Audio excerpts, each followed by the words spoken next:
Hey YouTube, sorry it's been a little bit since I've done trial updates.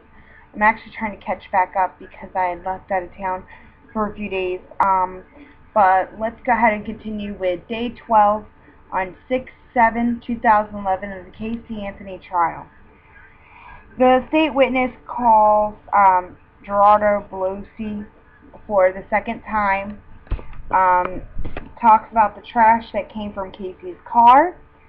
The smell was normal trash, meaning that the trash did smell like normal trash. The trash smell was different than the smell that came from the car of decomposition. He placed a trash bag in a dry room to dry out the trash. There was a receipt in the trash from Fusion Ultra Lounge. There was nothing in the pizza box. It was empty. So the whole thing about, oh, there was pizza in there, this, that, next thing, not true. There was a Stouffer's garlic chicken wrapper that was empty. The defense cross-examined. Baez compared the pictures of the trash, wet trash and dry trash. Baez tried to say that the trash was altered by it being dried. State objected and sustained by the judge. He inspected the napkins and there was no sign of any kind of DNA. Then they go to state witness Dr. Arpad Voss. Had to replace an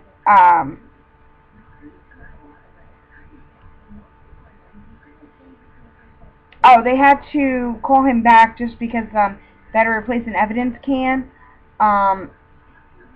That was he inspected, and state Jeff Ashton said it was his mistake.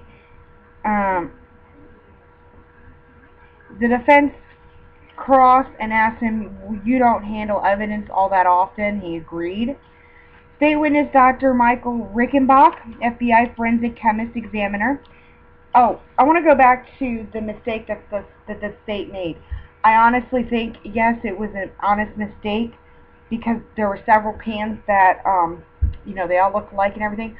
But I think there was a crucial thing that the jurors might look at. Since, it was a mistake, and it kind of opened the door a little bit for the defense, but Jose Baez, of course, not smart enough, didn't take advantage of it. State witness Dr. Michael Rickenbach, he's an FBI forensic chemist examiner, 15 years with the FBI, and he was accepted as an expert. He has a PhD in chemistry. He tested samples and found chloroform. He tested the trunk lining, and it tested positive for chloroform. The defense crossed. Using the system he used is very sensitive. He said chloroform was found in very small amounts. Qualitative is existence. Quantitative is amount. State reject. The samples came in a cardboard box. If it's in a sealed container, there will be more levels. Defense recross. Not a whole lot of, at that point. At this time, Casey got excited when state's objection was overruled due to commentary from Baez. State redirect, like I said, state witness Jason Borgi, Orange County Sheriff's Office. He's with a K-9 unit, K-9 handler, and handling K-9 since 2001. Bones is, there was a Bones that he was retired because Orange County wanted a full-service dog. He got Garris. He says, purposely you try and trick the dog to make sure he hits properly, went through training and how they train the canine animal. They went to a lunch recess. After recess, before court resumed, Casey was writing and doing something on a laptop. Prosecution wanted to submit K-9 Garris' certifications, training logs, along with 4G's training experience. Defense objects with hearsay. Judge looked at the possible evidence. Defense also objected in improbable. Judge asked state to ask a few more questions about what the possible evidence contains.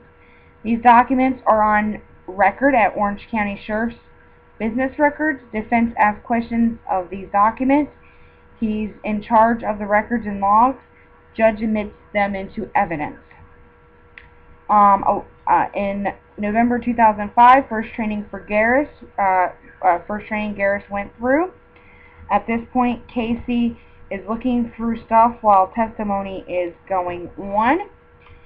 Has photos of Garris and trainer at both seminar training in November of 2005 and November of 2006, two different schools.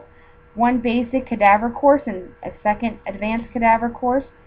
The dog gets praise and a ball as a reward. The dog located 13 out of 15 items during one training. You would never have 31 searches. This is the reason why, for some, reasons why you may not find everything, was because you would never have 31 searches in a day in the real world searches. Training 2 specialties a month. Garris had 71 searches in 2008 because of this case, and normally a dog's searches in a year is not that high. The first time Garris was videotaped doing a live search was for a different case.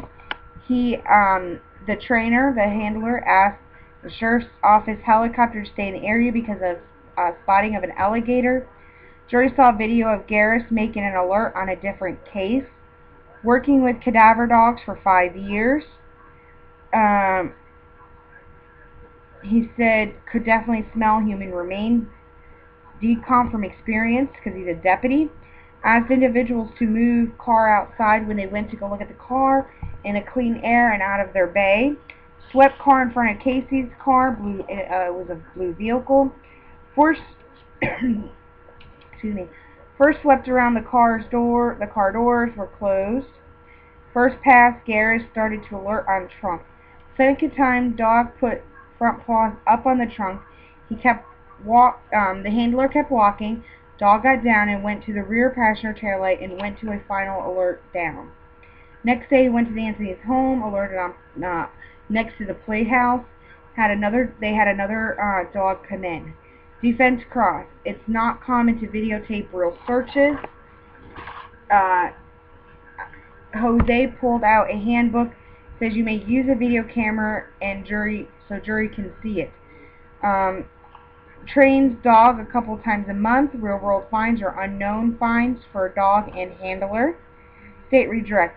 Regardless of the case, your work would or could be scrutinized. He answered every day yes.